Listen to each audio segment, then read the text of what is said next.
Good morning, everybody. It's Victor, chilling here at the shop. Gonna set up one of the boards that I put out today, first this morning.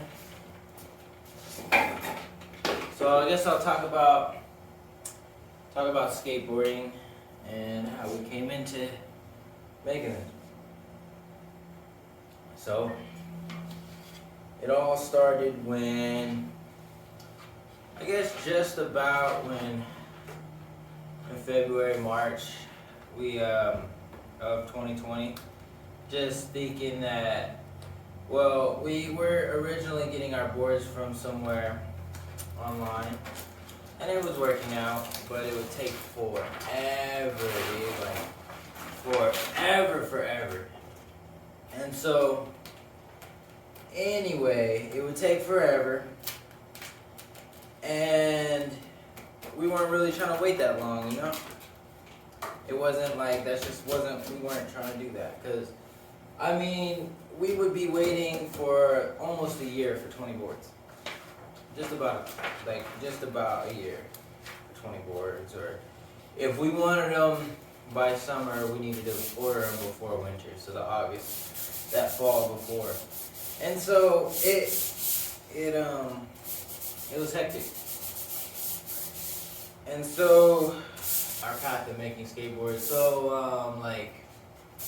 in, I don't know, maybe 2 or 3 years ago, there was a point where Diamond had started making boards, and he made 2, I believe, maybe more than that. I'm not sure how many he made exactly, but he made a couple, most definitely. I'll give him that. He did make a couple. I don't remember how many he made. I don't know what exactly happened, what came of it. I got hurt on one, most definitely though. That's what did happen. Not because it was a terrible board, just because it was new to us, right? Didn't know nothing about making skateboards,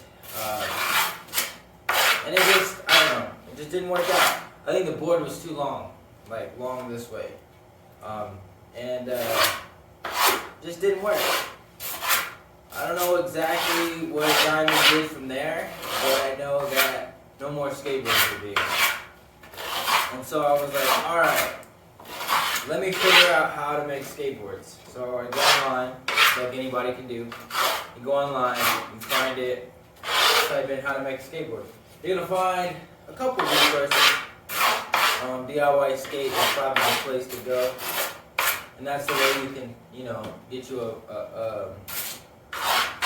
get you a press, right?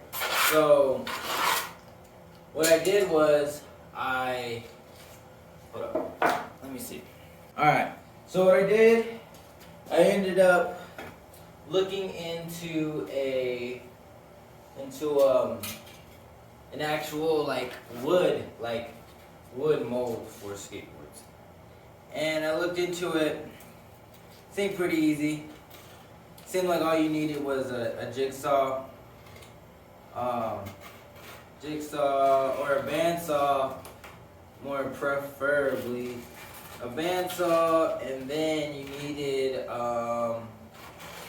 2x6s, I believe, 2x6s or 2x8s.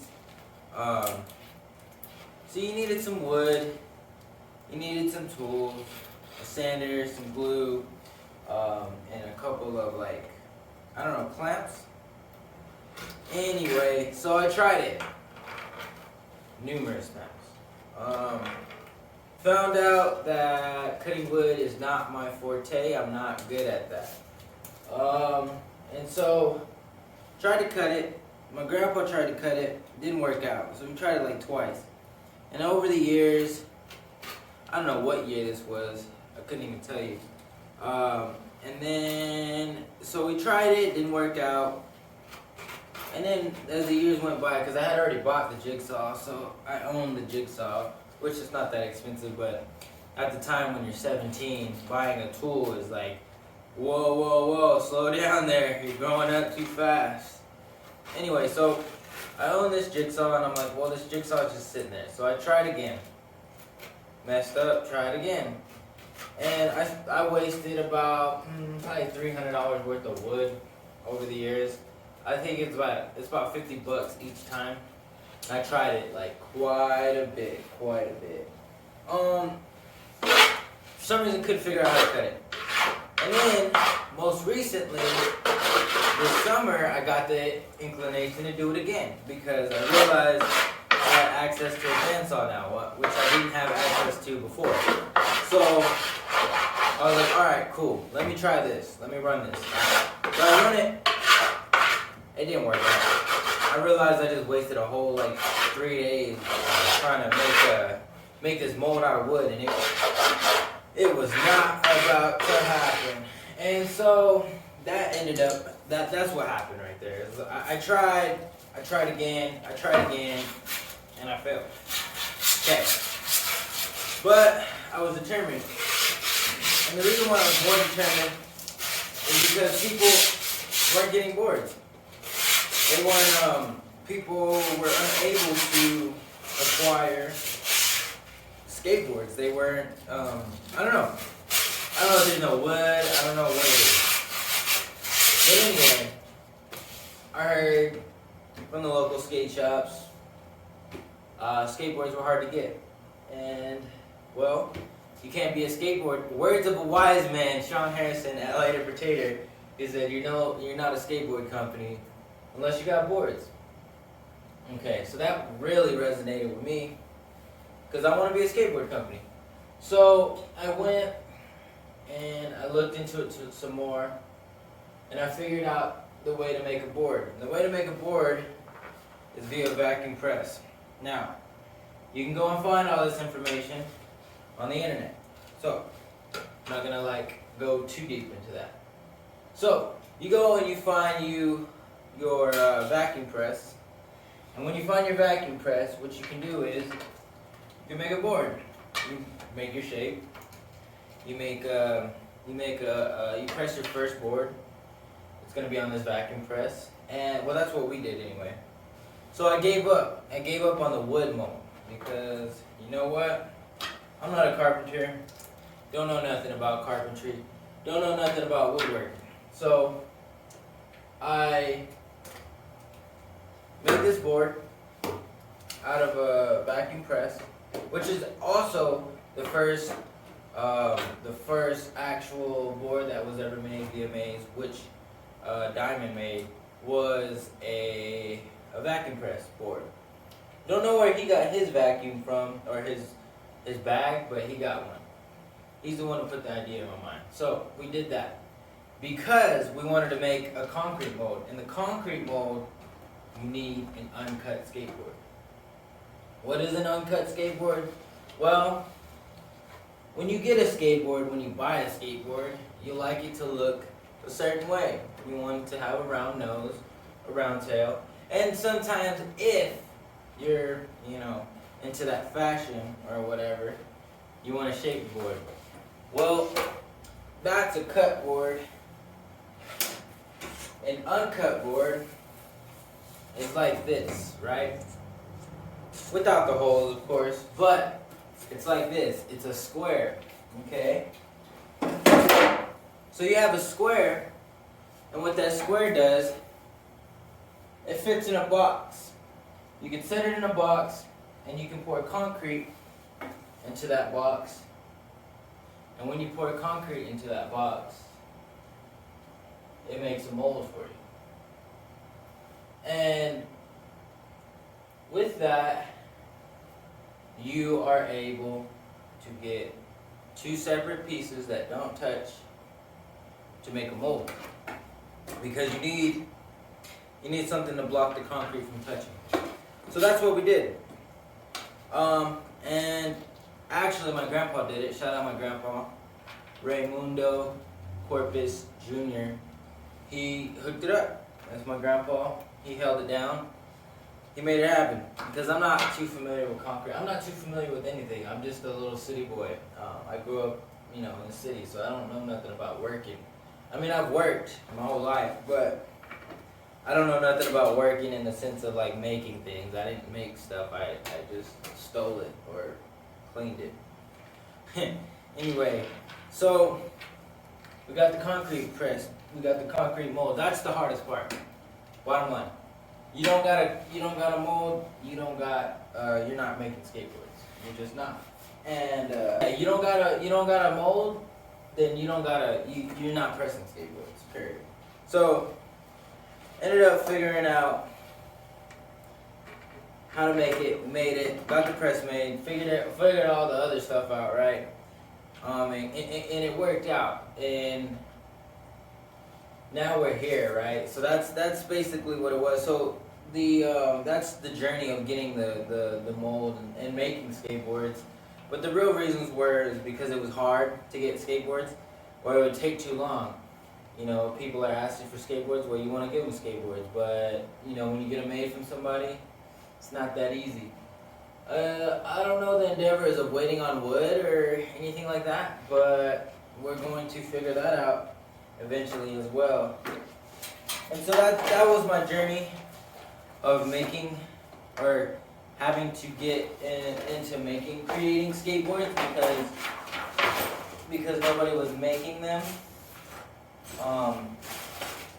It was real interesting to like learn this whole process, and it's expensive, man. Real expensive. I'll be honest. I couldn't afford it. Had a lot of help from a lot of people. To be honest, it was brought to you by viewers like you. In all reality, you know, if you guys didn't buy the boards, the original boards, there's no way we could have done this. And it's really cool that we're able to do this. And you can do it too if you want to.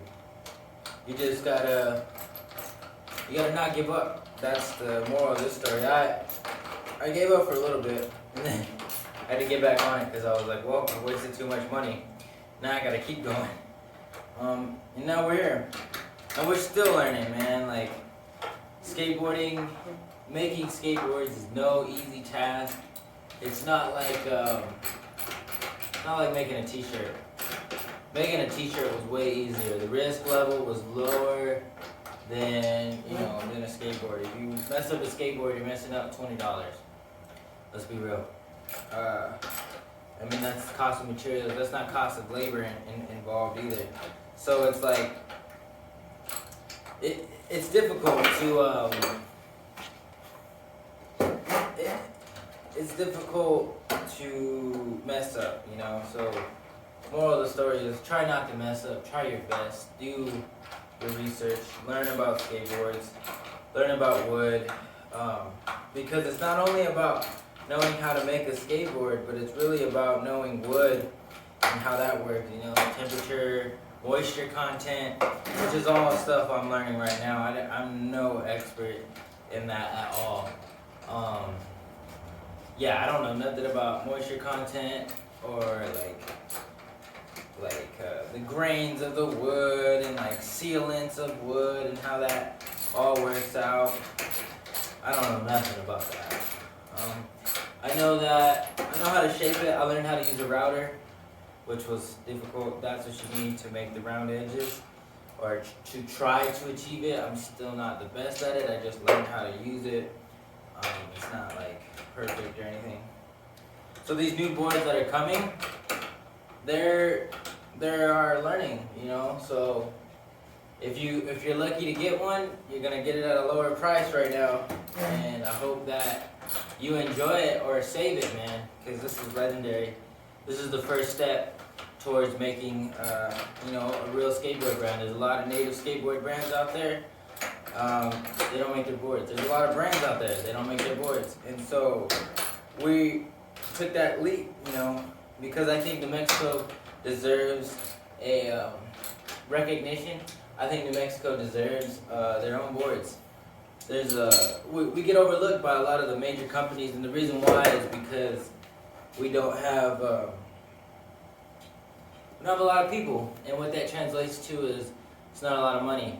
And at the end of the day, these larger, the big part of the industry, and it's not any specific company, it's the big part of the industries, they don't there's no money to be made here. So why would they work here? Why would they provide us with resources to skateboard? There's no reason for them. They're not making any money here.